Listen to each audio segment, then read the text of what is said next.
கிறிஸ்துவுக்கு பிரியமானவர்களே, அருமையான பாஸ்டர்மா சொன்னது போல, அருமையான பாஸ்டர் இமான் சொன்னது போல, கர்த்தருக்கு ஸ்தோத்திரம். வருஷத்தின் கடைசி வாரம். ஒரு வருஷத்துக்கு எத்தனை வாரங்கள் இருக்கு தெரியுமா?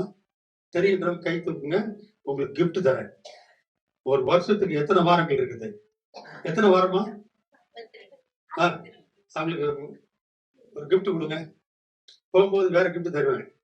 சரியா? வாக்குத்தத்தம் 2026 gift. 52 வாரம். யார் யார் சொன்னது? யார் யார் சொன்னாங்க? 2 பேரும் கொடுங்க. சொன்னவங்களுக்கு எல்லாம் கொடுங்க. 2026 வாக்குத்தத்தம். கர்த்தருக்கு ஸ்தோத்திரம். Very good sister, wonderful. இந்த 52 வாரமும் இந்த சபைக்கு நான் ஒழுங்கா வந்தேன்றவங்களுக்கு ஒரு பெரிய கிஃப்ட் தர போறேன். கை உயர்த்தி காட்ட முடியுமா?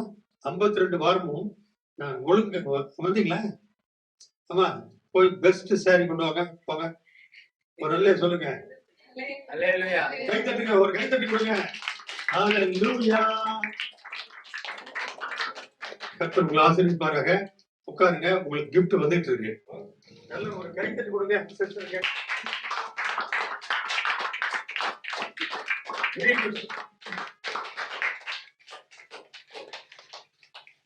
God bless you. நம்முடைய பிதாவாகிய தேவனாலும் கர்த்தராகிய இயேசு கிறிஸ்துவினாலும் இந்த பரிசுத்த ஓய்வு நாளின் ஆராதனையில் வந்து கலந்து கொண்டிருக்கிற உங்கள் யாவருக்கும் கிருபையும் சமாதானமும் சந்தோஷமும் பெருகுவதாக. ஆமென். அல்லேலூயா. சங்கீதக்காரன் சொல்றான் பாருங்களேன், சங்கீதம் 27:4 கர்த்தரிடத்தில் ஒன்றை கேட்டேன், அதையே நான் நாடுவேன், கர்த்தருடைய மகிமையை நாம் பார்க்கணும். மகிமையை நாம் காணும்படியாக, கர்த்தருடைய மகிமையை நான் பார்க்கும்படியாகவும் அவருடைய ஆலயத்தில் ஆராய்ச்சி செய்யும்படியாக. ஆலயத்துல வந்து என்ன செய்யணுமா? மெடிடேஷன் பண்ணணும். ஏசப்ப சொல்றாரு யோவான் 5:39 வேத வாக்கியங்களை ஆராய்ந்து பாருங்கள், அவைகளால் உங்களுக்கு என்ன உண்டு? நித்திய ஜீவன் தான் சத்தியம். அல்லேலூயா. உங்களுக்கு எட்டர்னல் லைஃப், நித்திய ஜீவன் உண்டு. நீ மரித்தாலும் நீ பிழைப்பாகிறார். சரீர மரணம் மாத்திரம்தான் ரட்சிக்கப்பட்டவங்களுக்கு. ஜலத்தினாலும் ஆவினாலும் பிறந்திருக்கணும். அப்போ அவங்க சரீர மரணம் மாத்திரம்தான். ஆவி எங்க போகுது? பிரசங்கி 3:21 தந்தை பிதாவிடத்தில் போகிறது. அவர் ஊதினாரு, மனுஷன் ஜீவன் பிளஸ் ஆத்மா, ஜீவாத்மா ஆனான். அல்லேலூயா. கர்த்தருக்கு ஸ்தோத்திரம். ஆவியின் பிதா. அடுத்தது ஆத்மா ரட்சகர். இந்த ஆத்மா யாருக்கு சொந்தம்? ரட்சகர் இயேசுக்கு சொந்தம். அல்லேலூயா சொல்லுங்க.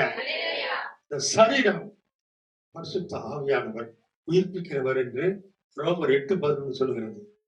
ஆண்டவருடைய வருகையிலே நம்ம இந்த சரீரத்தை உயிர்ப்பிக்கிறவர் யாரு? பரிசுத்த ஆவியானவர். அப்ப திரியேக தேவனுக்கு 3 அல்லே சொல்லலாமா? அல்லேலூயா, அல்லேலூயா, அல்லேலூயா. அவர் சொன்னா அவங்களுடைய மகிமையை காணும்படி என்ன செய்யணும்? ஆலயத்துல வந்து என்ன செய்யணும்? ஆராய்ச்சி செய்யணும். நான் ஒண்ணுதான் கேட்பேன். சர்ச்சைக்கு வந்தாங்க, எனக்கு அதை கொடுங்க, இது கொடுங்க, ஜீவருக்கு அதை கொடுங்க, ட்ரெஸ் கொடுங்க, அது கொடுங்க, அதெல்லாம் கேட்க மாட்டாங்க. நீங்க கேட்க வேண்டியது என்ன? இயேசு போதுமே. இயேசு யாரு? வார்த்தையாகிய தேவன். அல்லேலூயா. இந்த வார்த்தைகளுக்கு போதும் ஆண்டவரே. ஏன்னாக இந்த வார்த்தை தான் நம்ம உயிர்ப்பிக்கிற வார்த்தை. இந்த பைபிள்ல இருக்கிற வசனம் கவனமா கேளுங்க. இந்த வசனத்தை வாசிக்க வாசிக்க வசனமே கிடையாது சார். இது என்னுடைய அனுபவ சாட்சி. கர்த்தருடைய வசனம் ஸ்தோத்திரம். கவனமா கேளுங்க. யோவானின் சுவிசேஷம் 6:63 சொல்லுகிறது, ஆவியே உயிர்ப்பிக்கின்றது. பரிசுத்தாவி இந்த மாம்சமானது ஒன்றுக்கு உதவாது. நான் சொல்லிக் கொண்டிருக்கிற வசனங்கள் ஆவியாயும் ஜீவனுமாய் இருக்கிறது. ஒரு ஆமென் சொல்லுங்க. ஜீவன் ஆவி, பிதாவின் ஆவி, அவர் கொடுத்த ஆவி. பரிசுத்தாவி சொல்றாரு பாருங்க. ஜீவன் யாரு? யோவான் 14:6 ஏன் சொல்றாரு? நானே வழியும் சத்தியமும் ஜீவனுமா இருக்கிறேன். அல்லேலூயா. கர்த்தருக்கு ஸ்தோத்திரம். அவரை விசுவாசிக்கிறவங்களுக்கு மரணம் கிடையாது. யோவான் 11:25 கவனமா கேளுங்க. இயேசு கிறிஸ்து சொல்றாரு, என்னிடத்தில் விசுவாசமா இருக்கிறவன் எவனோ அவன் மரித்தாலும் பிழைப்பான். உங்களுக்கு எனக்கு மரணம் கிடையாது. அல்லேலூயா. சரீர மரணம் மாத்திரம்தான். கர்த்தருக்கு ஸ்தோத்திரம். ஆதாம் தவறு செஞ்சான். இத புசிக்கும் நாளிலே நீ சாகவே சாவாயினாரு. அன்னைக்கு செத்து போயிட்டானா? என்ன அர்த்தம்? ஆத்துமா செத்து போனது. ஆத்துமா செத்து போனது. இத எசேக்கியேல் 18:4 சொல்றாரு. பாவம் செய்யும் ஆத்துமா சாகும். புரிஞ்சவங்க ஆமென் சொல்லுங்க. கர்த்தருடைய பரிசுத்த ஸ்தோத்திரம். இப்போ உங்க கையில நான் கொடுத்திருக்க காரியங்கள் என்ன தெரியுமா? வருகிற புதிய ஆண்டுல புதிய கிருபை, புதிய ஆசீர்வாதம், புதிய வழி. ஏசாயா 43:19 சொல்றாரு, இதோ புதிய பாதையை உனக்கு நான் கொடுக்க போறேன், புதிய வழியை காட்ட போறேன், புதிய காரியத்தை உன் வாழ்க்கையில செய்ய போறேன். ஒவ்வொரு நாளும் ஆசீர்வதிப்பேன்றாங்க. கர்த்தருடைய பரிசுத்த ஸ்தோத்திரம். கடந்த ஆண்டிலே நீங்க கேட்டது கிடைக்காம இருந்திருக்கலாம். புது வருஷத்துல எல்லாம் கிடைக்கும். அல்லேலூயா. அதுக்காக காத்திருக்கணும். நிச்சயமாகவே முடிவு உண்டு. உன் நம்பிக்கை வீண் போகாது. ஆண்டவர் மேலதான் நம்பிக்கையா இருக்கணும். யோபு சொல்ற மாதிரி வியாதி, வருத்தம், கஷ்டம், நஷ்டம் எது வந்தாலும் சரி, யோபு 13:15 சொன்னா, அவர் என்னை கொன்று போட்டாலும், பயங்கரமான வியாதியில இருக்கான், அவர் என்னை கொன்று போட்டாலும் அவர் மேல் நம்பிக்கையா இருப்பேன். உங்களுடைய நம்பிக்கை யார் மேல இருக்கணும்? வார்த்தையாக இயேசு மேலதான் இருக்கணும். கர்த்தருடைய பரிசுத்த ஸ்தோத்திரம். சோ இத கரெக்டா சீக்கிரமாக ஆராய்ந்து அறிந்து புரிந்து தெளிந்த சிந்தையோடு கர்த்தருக்கு நம்மை தாழ்த்தி ஒப்பு கொடுக்கும் பொழுது கர்த்தர் நிச்சயமாக நம்ம ஆசீர்வதிப்பார். அப்ப நம்ம என்ன செய்யணும்? கொடுக்க பாருங்க. எபேசியர் 5ஆம் அதிகாரம் 10லயும் 11லயும் சொல்றாரு, கர்த்தருக்கு பிரியமானது என்னென்ன அப்படின்னு இந்த பைபிள்ல வாசி பார்க்கணும். ஒவ்வொரு நாளும் அவர் சொல்லுவார், இதுதான் எனக்கு பிரியம், இதுதான் எனக்கு பிரியமான காரியம் அப்படின்னு சொல்லுவாரு. இந்த பிரியமான காரியத்தை செய்யும் பொழுது அவர் சொல்லுவாரு, பிரியமானவனே உன் ஆத்துமா வாழ்கிறது போல எல்லாவற்றிலும் வாழ்ந்து சௌக்கியமா இருப்பீங்க. அல்லேலூயா சொல்லுங்க. நான் சௌக்கியமா இருக்கேன். அல்லேலூயா. சொல்றாரு, பிரியமானது என்னன்னு சோதித்து பாருங்கள். பாயிண்ட் நம்பர் 1, சங்கீதங்களின் புத்தகம் 69:30-31 சொல்கிறது, கர்த்தருடைய நாமத்தை பாட்டினாலே துதித்து அவரை ஸ்தோத்திரத்தினாலே மகிமைப்படுத்துவேன். ஸ்தோத்திரம் பண்ணிட்டே இருக்கணும். உயர்வோ தாழ்வோ, நல்லதோ கெட்டதோ, ஆசீர்வாதமோ தீமையோ, எதா இருந்தாலும் சரி. சங்கீதக்காரன் கரெக்டா பிடிச்சிட்டான். சங்கீதம் 34:1 கர்த்தரை காலத்தில் ஸ்தோத்திரிப்பேன். என்ன காலம்? வருத்தத்தின் காலமா, சந்தோஷத்தின் காலமா, கல்யாண காலமா, மரணத்தின் காலமா, எதை பத்தி கவலைப்பட மாட்டான். கர்த்தரை எக்காலத்தில் ஸ்தோத்திரிப்பேன். அவர் துதி எப்போதும் என் வாயில் இருக்கும். அல்லேலூயா. அவன் கண்டுபிடிச்சா பாருங்களேன். எப்படி கண்டுபிடிச்சானாக்க, கர்த்தர் அவனை 3 முறை அபிஷேகித்தார். எப்படி? பழைய ஏற்பாட்டு பகுதியில எத்தனாயிரம் கேரக்டர் இருக்குங்க. அவனை 3 முறை அவனை அபிஷேகித்தார். காரணம் என்ன தெரியுமா? அவன் தான் சொல்றான் சங்கீதம் 22:3 அவர் எங்க இருக்கிறாரு? கர்த்தர் எங்க இருக்கிறாரு? 5 ஸ்டார் ஹோட்டலே இது இல்லையா? துதிகளின் மத்தியில் வாசப்படுகிற தேவரீ நீர் பரிசுத்த தேவன். அல்லேலூயா. என்ன சொல்றாங்க பாருங்க. அவனுக்கு வெளிப்பாடு கொடுக்கிறாரு. யாருக்கு வெளிப்பாடு கிடைக்கும்? If you receive the Holy Spirit, பரிசுத்தாவின் அபிஷேகத்தை பெற்றவர்களுக்கு அவர் வெளிப்பாடுகளை கொடுப்பார். நீ ஜலத்தினால் மாத்திரம் பிறந்திருந்தா போதாது, வெறும் ஞானஸ்தானம் மாத்திரம் எடுத்திருந்தா போதாது, ஆவியிலே நீ பிறந்திருக்கணும். அல்லேலூயா. தீர்த்து 3:5 படி பரிசுத்தாவின் முழுகுதல். முதல் முழுகுதல் தண்ணீர் ஞானஸ்தானம் முழுகுதல். 2வது ஞானஸ்தானம் இது பரிசுத்தாவின். 3வது ஞானஸ்தானம் அக்கினி அபிஷேகம். அல்லேலூயா. இந்த வசனத்துல தான் இருக்கு, வார்த்தையில தான் நீ அக்கினி அபிஷேகத்தை பெற முடியும். எரேமியா 23:29 சொல்கிறது, உங்களுடைய வார்த்தை அக்கினியை போன்றது, உங்களுடைய வசனம் கண்மலையை நொறுக்கும் செம்மட்டி. கவனிச்சீங்களா? இப்ப வாசிங்க. உபாகமம் 17ஆம் அதிகாரம் 19 சொல்றாரு பாருங்களேன்.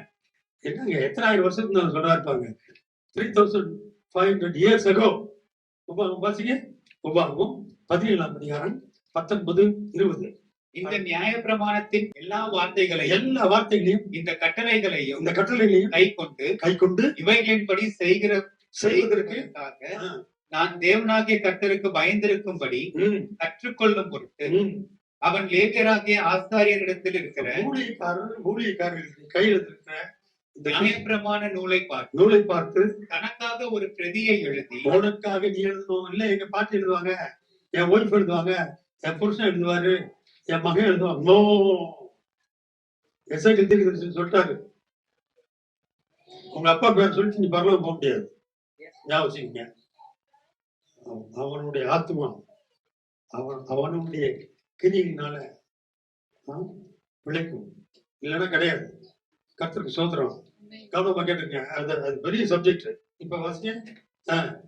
தனக்காக ஒரு பிரதியை எழுதி உனக்காக நீ ஒரு பரிதை எழுதிக்கணும், தன்னிடத்தில் வைத்துக் கொண்டு தன் ஜீவனுள்ள நாளெல்லாம் நீ மரண பரியந்தம் அதை வாசிக்க கடவன். இதை வாசிக்க கடவன். இப்படி செய்வதினால் தானும் நீயும் தன் குமாரனும் உன் குமாரனும் இஸ்ரவேலின் நடுவே இஸ்ரவேலின் மண்ணில் தங்கள் ராஜ்யத்திலே நீடித்து வாழ்வார். இந்த கிறிஸ்தவர்கள் மத்தியிலே உடைய ராஜ்யத்திலே நீடித்த வாழ்வு. இம்மைக்குரிய இந்த ராஜ்யம் எது? இம்மைக்குரியது ராஜ்யம், மறுமைக்குரிய ராஜ்யம். அல்லேலூயா. அது பரலோக ராஜ்யம். அங்கேயே நீடித்த நாட்களா கிடைத்திருப்ப. 1000 வருஷம் ஆட்சியாத்திலையும் வந்து நீ உட்கார்ந்துருவ. அல்லேலூயா சொல்லுங்க. இவ்வளவு விஷயம் இருக்கு, ரகசியம் இருக்குது. ஞாபகம் வச்சுக்கங்க. கர்த்தருடைய ஃபர்ஸ்ட் நாம் ஸ்தோத்திரம். அவர் சொல்றாரு இப்படி செய்யணும் அப்படின்ட்டு மாத்திரம் இல்ல, அவரை துதிச்சுட்டே இருக்கணும், வசனத்தை வாசிக்கணும், கர்த்தர் உங்களோடு பேசும்போது துதிக்கணும். துதிக்கும் பொழுது என்ன நடக்கும்? அந்த ஷெக்கினா மகிமை, அந்த மேகம் அப்படியே இறங்குமா. 2 நாளாகும் 5ஆம் அதிகாரம் 13-14 ஒருத்தர் வாசிங்க. 2 Chronicle chapter 5 verse 13 and 14. அவர்கள் ஒருமிக்க பூரிகைகளை ஊதி ஏக சத்தமாய் கர்த்தரை துதித்து ஸ்தோத்தரித்து பாடினார்கள். ஆசாரியர் பரிசுத்த ஸ்தலத்திலிருந்து புறப்படுகையிலும் பாடகர் பூரிகைகளை தானங்கள் கீத வாத்தியங்களுடைய தொனிக்க பண்ணி கர்த்தர் நல்லவர், அவர் கிருபை என்றும் உள்ளது என்று அவரை ஸ்தோத்தரிக்கையிலும் கர்த்தருடைய வீடாகிய தேவாலயம் மேகத்தினால் நிறையப்பட்டது. அந்த மேகத்தின் நிமித்தம் ஆசாரியர்கள் ஊழியம் செய்து நிற்க கூடாமல் போயிற்று. கர்த்தருடைய மகிமை தேவனுடைய ஆலயத்தை நிரப்பிற்று. வீட்டுல வந்து ஊழியர் நிக்க முடியல. எப்படி பாருங்க, பிரைஸ் அண்ட் வொர்ஷிப் நடத்தும் பொழுது நீங்க நல்லா பிரைஸ் அண்ட் வொர்ஷிப் பண்ணீங்க, ஸ்பிரிச்சுவலி ஐ என்ஜாய். ரொம்ப சந்தோஷம். நல்லா கேட்டுருங்க. அபிஷேகத்தோட கர்த்தருக்கு ஸ்தோத்திரம். நம்ம சிந்தை எங்கேயும் போகக்கூடாது.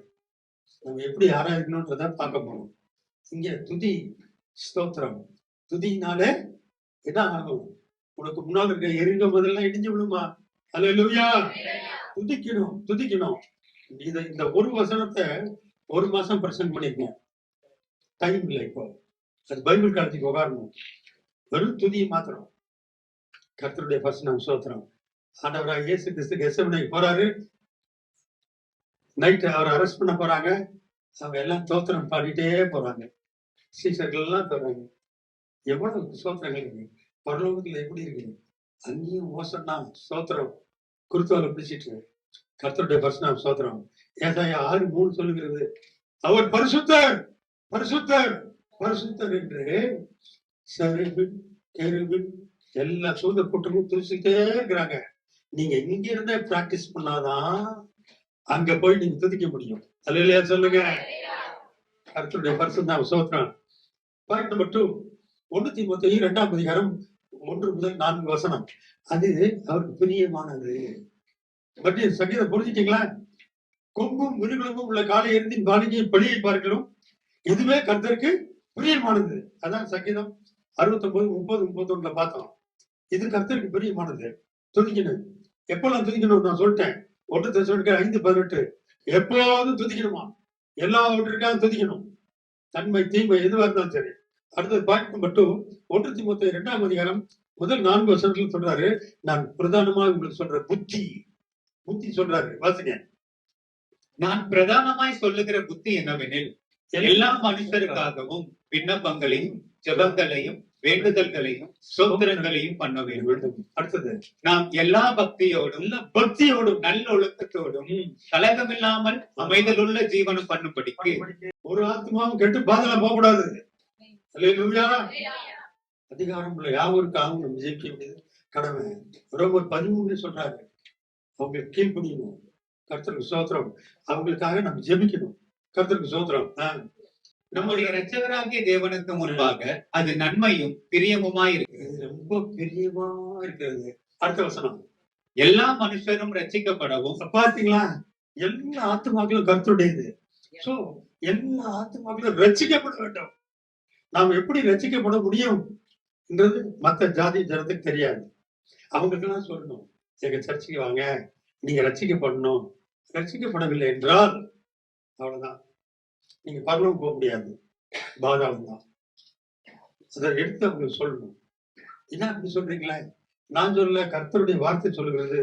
சங்கீதம் 9:17, சங்கீதங்களின் புத்தகம் 9:17 சொல்றாரு, தேவனை அறியாத, அவரை விசுவாசிக்காத துன்மார்க்கன் தேவனை மறக்கிற எல்லா ஜாதிகளும் நரகத்திலே தள்ளப்படுவார்கள். இது சத்தியம், இது பைபிள் சத்தியம். நரகத்துக்கு போக கூடாது. அதுக்காக தான் உங்களையும் நீ ரசித்தாரு. நீங்கள் நம்ம மாத்திரம் போனா போதுமா? அபிஷேகம் பெற்றவங்களுக்கு தான் கர்த்தருக்கு ஸ்தோத்திரம் இந்த ஆதங்கம் இருக்கும். 4:4 சொல்லுகிறது, இந்த உலகத்தில் இருக்கிற எவனை பார்க்கலாம் மிகவும் பெரியவர் இயேசு. அல்லேலூயா. கர்த்தருக்கு ஸ்தோத்திரம். இந்த பூமியில கர்த்தருக்கு ஸ்தோத்திரம் எவ்வளவோ ஞானிகள், பண்டிதர்கள், படிப்பறிவு பெற்றவர்கள் நிறைய பேர் வந்தாங்க. ராஜாக்கள், பிரபுக்கள்லாம் வந்தாங்க. நல்ல கார்மார்க்ஸ் தெரியும், தத்துவ ஞானி, பிளேட்டோ, ரூசோ, யார் யாரா, மாவீரன் அலெக்சாண்டர், அவங்க எல்லாம் செத்து போயிட்டாங்க. இயேசு கிறிஸ்து பிறந்தாரு. அதுக்கப்புறம் தான் கிறிஸ்துவுக்கு முன், கிறிஸ்துவுக்கு பின், கிமு, கிபி, உங்களுக்கு எனக்கு டேட் ஆஃப் பர்த் கொடுத்தாரு. ஒரு எல்லையை சொல்லுங்க. டைம் இல்லாதனால இப்ப அடுத்த பாயிண்ட் போறேன். பாயிண்ட் நம்பர் 3, ரோமர் 12:1-2 சொல்கிறது, நம்மளுடைய ஆராதனை எப்படி இருக்கணும்னு சொல்றாரு. அவருக்கு பிரியமானது முதல் துதி ஸ்தோத்திரம், 2வது ஜெபஜீவியம் பிரேயர், 3வது நம்முடைய ஆராதனை. வச்சுக்கலாமா? இப்படி ரோமர் 12:1-2. அப்படி இருக்க சகோதரரே, நீங்கள் உங்கள் சரீரங்களை பரிசுத்தமும் தேவனுக்கு பிரியமுமான ஜீவ பலியாக ஒப்பு கொடுக்க வேண்டும் என்று தேவனுடைய இரக்கங்களை முன்னிட்டு உங்களை வேண்டிக் கொள்ளுகிறேன். இதுவே நீங்கள் செய்யத்தக்க புத்தியுள்ள ஆராதனை. புத்தியுள்ள ஆராதனை கம்ப்ளீட்டா நம்ம என்ன செய்யணும்? தாழ்த்தி ஒப்பு கொடுக்கணும். நீங்கள் இந்த பிரபஞ்சத்திற்கு ஒத்த வேஷம் தெரியாமல் தேவனுடைய நன்மையும் பிரியமும் பரிபூரணமான சித்தம், பரிபூர்ணமான சித்தம், பூர்ணம் இல்ல, சம்பூர்ணம் இல்ல, பரிபூர்ணமான, கம்ப்ளீட்லி பரிபூர்ணமான சித்தம் இன்னதென்று பகுத்தறியத்தக்கதாக உங்கள் மனம் புதிதாகிறதுனாலே மறுரூபமாகுங்கள். ஆராதனையில துதி ஸ்தோத்திரம் நடக்கும்போது சரி, பிரசங்க வழியிலையும் சரி, நீங்க மறுரூபம் அடையணும். வசனத்தை கேட்கும் பொழுது. ஏன்னா பேதுரு சாதாரண ஆளு, பெரிய ஆளு கிடையாது. அப்போஸ்தலர் 10:44 வாசி பாருங்களேன். இந்த வார்த்தைகளை பேதுரு பேசிக் கொண்டிருந்த பொழுது, அவர் எந்த ஆக்ஸ்போர்ட் யூனிவர்சிட்டியில போய் படிச்சாரு. வசன வார்த்தைக்கு அவன் பேசுறான். பேசும்பொழுது பரிசுத்தாவினுடைய வல்லமை இறங்கிட்டு, வசனத்தை கேட்கறவங்க மேலாம், யார் யார் வசனத்தை கேட்கிறாங்களோ அவங்க மேலாம் பரிசுத்தாவில இறங்கி வராங்க. அல்லேலூயா சொல்லுங்க. யோவான் 15:3 வாசி பாருங்க. என்ன ஒண்டர்ஃபுல் மேட்டர் பாருங்க. இங்க பிரசங்கம் பண்ணும் பொழுது, அருமையான பாஸ்டமாவோ உங்களுக்கு உபதேசிக்கும் பொழுது, இந்த உபதேசத்தை நீங்க கேட்கும் பொழுது நீங்க சுத்தமாயிருந்தீங்க. அல்லேலூயா சொல்லுங்க. உங்களை சுத்தப்படுத்துறது எது? ஜீவனுள்ள தேவனுடைய வசனம். இததான் சொல்றாரு யோவான் 17:17 சொல்றாரு. ஏசப்பா சொல்றாரு, என்ன சொல்றாரு? பிதாவை இவர்களை பரிசுத்தமாக்கும். எப்படி? உங்களுடைய சத்தியத்தினாலே பரிசுத்தமாக்கும். உங்களுடைய வேத வசனமே, சத்திய வேதத்தின் வசனமே அவர்களை பரிசுத்தமாக்கும். வசனத்தை வாசாக மறுபடியும் சொல்றேன், நம்ம பரிசுத்தமாயிடும். நீங்க பரிசுத்தமாயிட்டீங்கன்னு வச்சுக்கீங்களேன். கர்த்தருக்கு ஸ்தோத்திரம். இங்க இருந்து போகும்போது ஒப்பு கொடுத்துட்டு அவர் சொல்றாரு, யோசுவா 3:5 உங்களை இன்றைக்கு இந்த பரிசுத்தமாயினால பரிசுத்தப்படுத்திக் கொள்ளுங்க, நாளைக்கு அற்புதங்களை காண்பீர்கள். அல்லேலூயா. இது பழைய ஏற்பாட்டுல. நான் சொல்றேன், இன்னைக்கு வீட்டுக்கு போகும்போதே பரிசுத்த தேவனுடைய அற்புதத்தை அடையாளத்தை காட்டுங்க. ஏன்னா இந்த வசனம் அப்படிப்பட்ட வசனம், வார்த்தை. தேவன் பொய் சொல்ல ஒரு மனிதன் அல்ல, மனமாற ஒரு மனபுத்திரன் அல்ல. நீ பரிசுத்தமாயிட்டு நினைச்சுக்கலாம், பரிசுத்த ஆவியானவர் உங்களுக்கு கேட்டதெல்லாம் கொடுப்பாரு. அல்லேலூயா, கர்த்தருக்கு சோதரம். இங்கே ஆராதனை, புத்தியுள்ள ஆராதனை, கர்த்தருக்கு சோதரம்.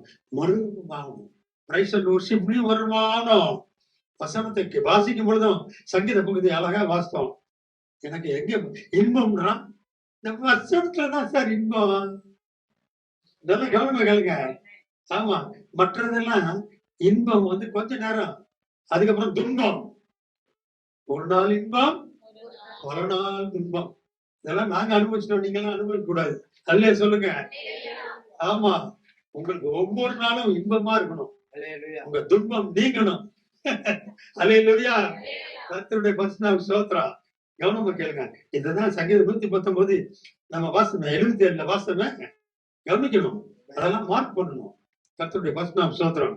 சோ இந்த ஆராதனை பிரியப்படுகிறவர், ஆராதனை நாயகர் சொல்றாரு, நீ மறுமானக இயேசு வருகையிலே. வாசிங்க, 1 கொரிந்தியர், கரெக்ட், 1 கொரிந்தியர் 15ஆம் அதிகாரம் 52ஆம் வசனம். இதுல இந்த ரகசியத்தை சொல்றாரு. நான் உங்களுக்கு ஒரு ரகசியத்தை சொல்ல போறேன். வாசிங்க. எக்காலம் தொனிக்கும், அப்பொழுது மரித்தோர் அழிவில்லாதவர்களாய் எழுந்திருப்பார்கள், நாமும் மறுரூபமாக்கப்படுவோம். நாமும் மறுரூபமாகணும். இயேசு சீக்கிரம் வரப்போகிறார். அவர் வருகையில நம்ம எல்லாரும் மறுரூபமாயிடணும். அல்லேலூயா, அவரோடு கூட போயிடணும். கொஞ்ச காலம் தான், அது சீக்கிரத்தில் நீங்கிவிடும்.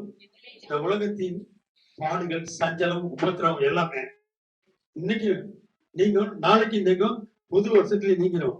ஆண்டவருடைய வருகை தாமதிக்குமானால், அவர் வந்துட்டாருனாக்க இன்னைக்கே வந்தாலும் நம்ம என்ன செய்யணும்? ஆயத்தமா இருக்க வேண்டும். அல்லேலூயா, கர்த்தருக்கு ஸ்தோத்திரம். இமைப்பொழுது இல்லைன்றாரு. ரெண்டு காரியம் சொல்றாரு. ஒருத்தர் வந்து இமைப்பொழுது, இன்னொருத்தர் இதோ ஒரு ரகசியத்தை உங்களுக்கு சொல்றாரு, சீக்கிரத்தை உங்களுக்கு சொல்ல போறாரு. நாம் எல்லாரும் நித்திரை அடைவதில்லை, ஆகிலும் கடைசி காலம் தொனிக்கும் போது வெளிப்படுத்த விஷயத்துல சொல்றாரு, 7th ட்ரம்பட், 7ஆம் எக்காலம் ஊதப்படும். ஒரு நிமிஷத்திலே நாம் எல்லாரும் கரங்களை உயர்த்தி சொல்லுங்க. என்ன இதெல்லாம் பைபிள் சத்தியம். கர்த்தருடைய ஸ்தோத்திரம். அவருக்கு பிரியமான ஆராதனை நாம் எடுக்கணும். நம்ம மறுரூபமாகக்கூடிய அந்த ஆசீர்வாதத்தை நம்ம என்ன செய்யணும்? பெற்றுக்கொள்ளணும். நம்ம ஒப்பு கொடுக்கணும், வேற ஒண்ணும் இல்லை. ஆரியானத்தை ஒப்பு கொடுக்கணும். ஒப்பு கொடுக்கும் பொழுது மறுரூபம் ஆகிடுவாரு. கர்த்தருடைய பரிசுத்த ஸ்தோத்திரம். ஒரு சிலர் தான் என்ன செய்யறாங்க? பற்பல பாஷை, நவமான பாஷை, அந்நிய பாஷை பேசுறீங்க. எல்லாரும் நிரம்பிடுங்க, ஆவியில் நிரம்பிடுவீங்க.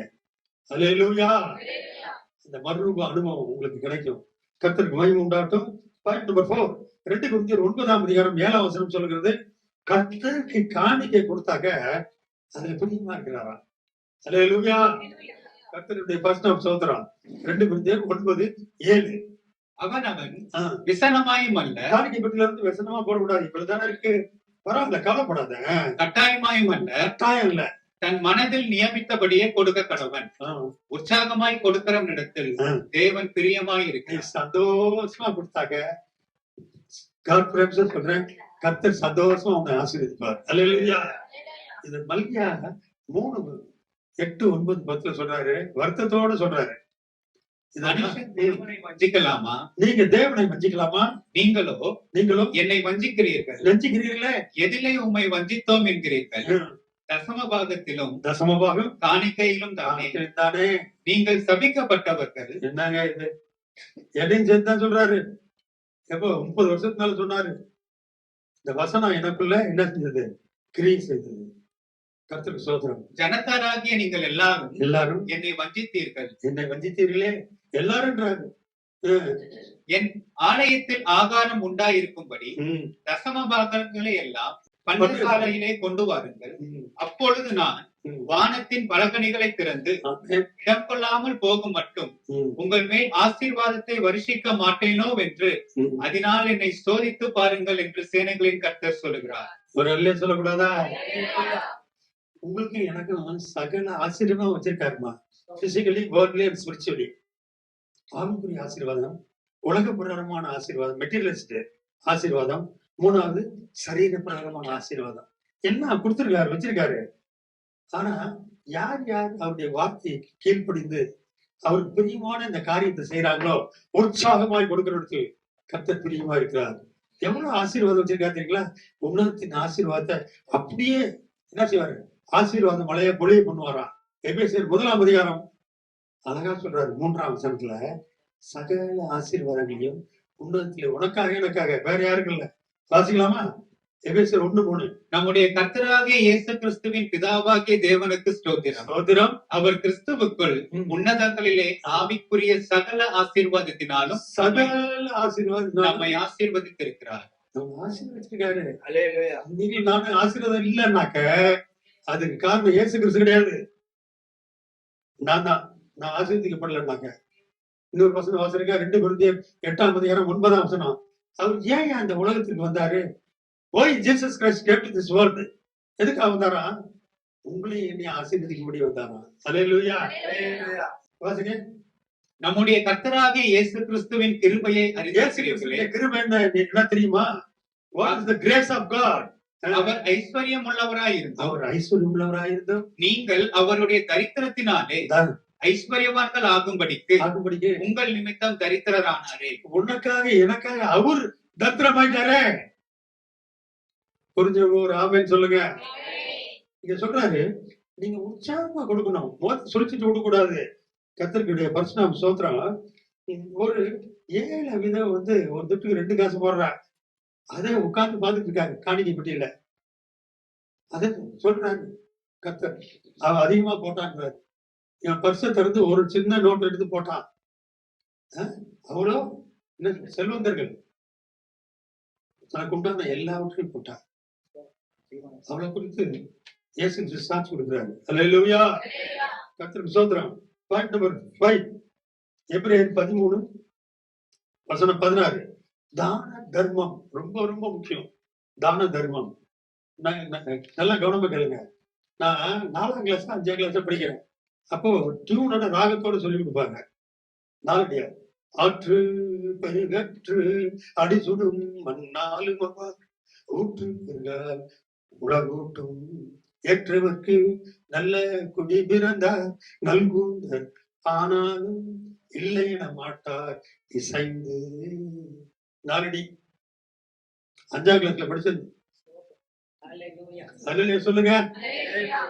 என்னங்க தமாஷா இருக்குல்ல? 1959ல 60ல 5ஆம் கிளாஸ் முடிச்சுட்டு 6ஆம் கிளாஸ் போயிட்டேன். கர்த்தருடைய பரிசுநாம ஸ்தோத்திரம். எனக்கு அந்த ஏன்னா அந்த அர்த்தம் அப்படி இருக்கு.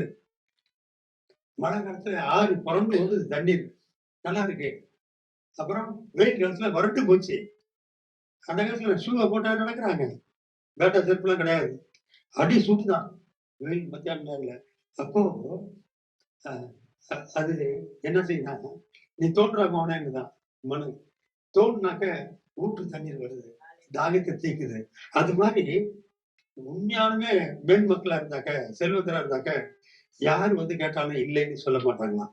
அதுல சொல்லுங்க, ஏதாவது சம்திங் அவங்களுக்கு ஹெல்ப் பண்ணி ஆகணும். தானம் தர்மம்.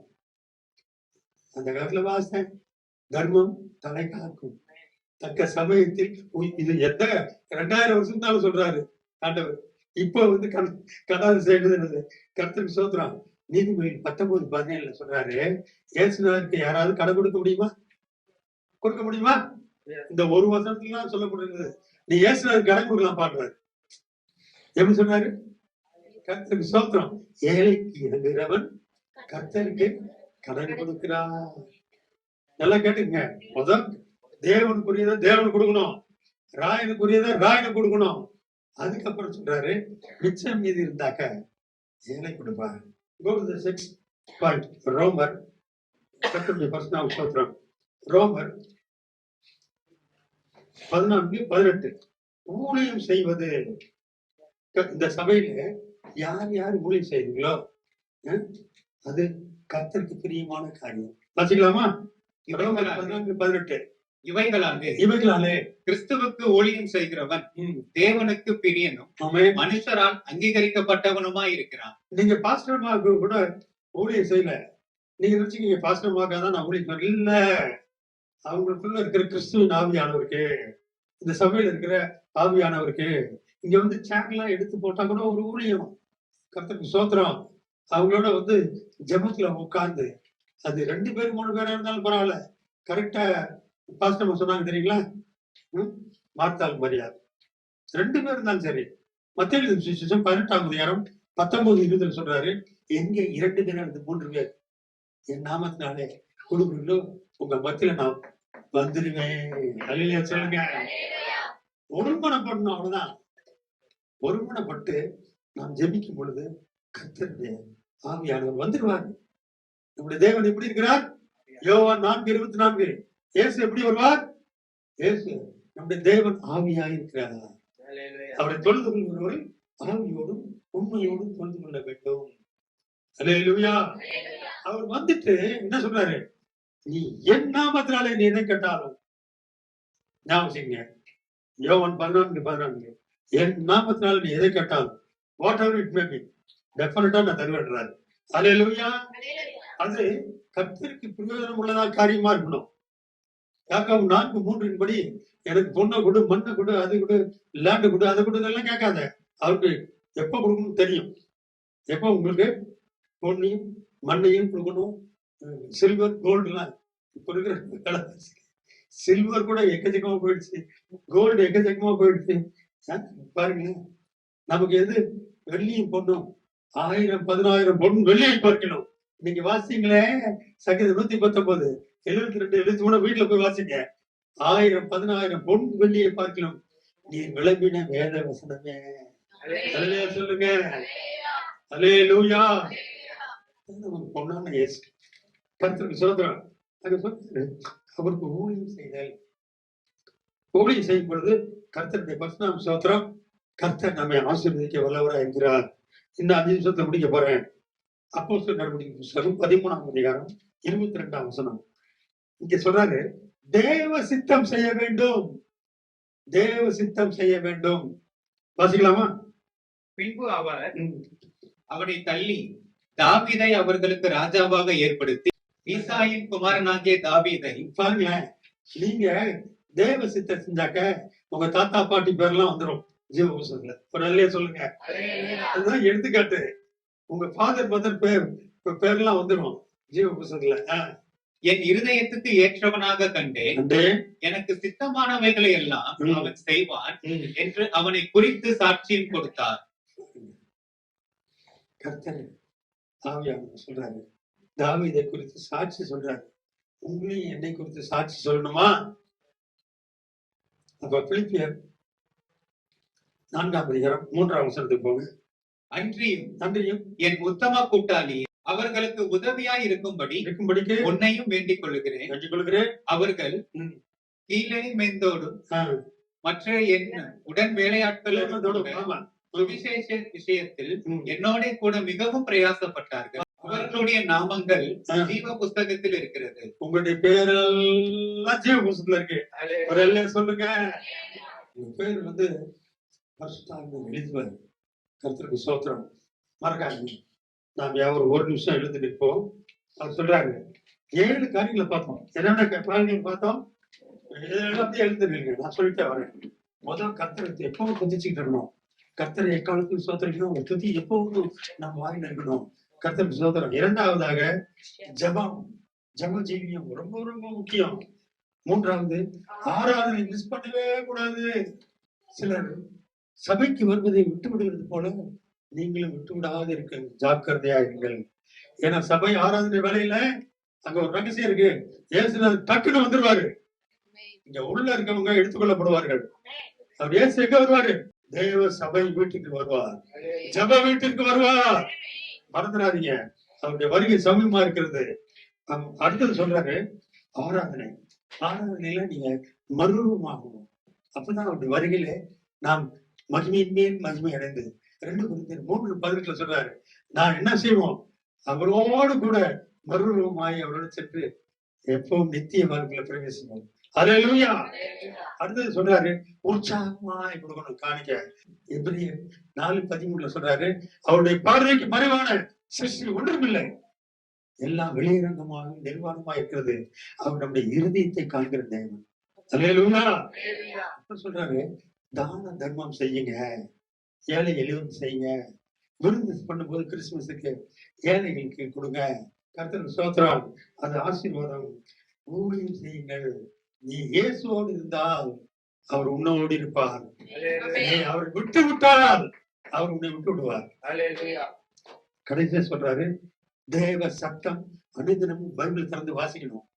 பைபிள் திறந்து வாசிக்கும் பொழுது தேவன் அவங்க உன்னோடு பேசுவார். உன்னோட பேசும் பொழுது இதை செய் இதை செய்யாதே என்னவாங்க. பைபிள்ல சொல்றாரு இன்னைக்கு யூதர்கள் கடைபிடிக்கிறாங்க மொத்தம் 613 கட்டளைகள். அதுக்கு பேர் என்ன தெரியுமா? மிஸ்வாகம். கூகுள்ல போட்டு பாருங்க, மிஸ்வாட் மூல பாஷையில என்ன சொல்றாரு? 613 கட்டளைகள். அதுல 248 கட்டளைகள் இதை செய் இதை செய் இதை செய், மற்றதெல்லாம் செய்யாதே. You must do, you should not do. இது 2 தான் இருக்கு, மறக்காதீங்க. இவ்வளவுத்தையும் தெரிஞ்சுக்கணும்னாக்கா ஒரே நல்ல முடியுமா? ஒரே பிரசங்கத்தை பார்க்க முடியுமா? அடுத்த வரும்போது பிரிண்ட் பண்ணி கொண்டு தர்றேன். 613 கர்த்தருக்கு சித்தமானால் அவருடைய வருகை தாமதிக்குமானால் நானும் சுகம் ஜீவனோட பவுல் சொன்ன மாதிரி இருப்பேன். நான் பிரிண்ட் எடுத்தது எல்லாரும் கொடுக்குறேன். கவனமா இருக்கணும். இன்னைக்கு யூதர்கள் கடைபிடிக்கிறாங்க சார், தப்பா நினைக்காதீங்க. யூதர்கள் ரொம்ப கடைபிடிக்கிறாங்க. கர்த்தருக்கு மகிமை உண்டாகட்டும். சொல்றாரு தெய்வ சத்தம் மனிதனும் கேட்டு அவர் சித்தம் செய்யணும்.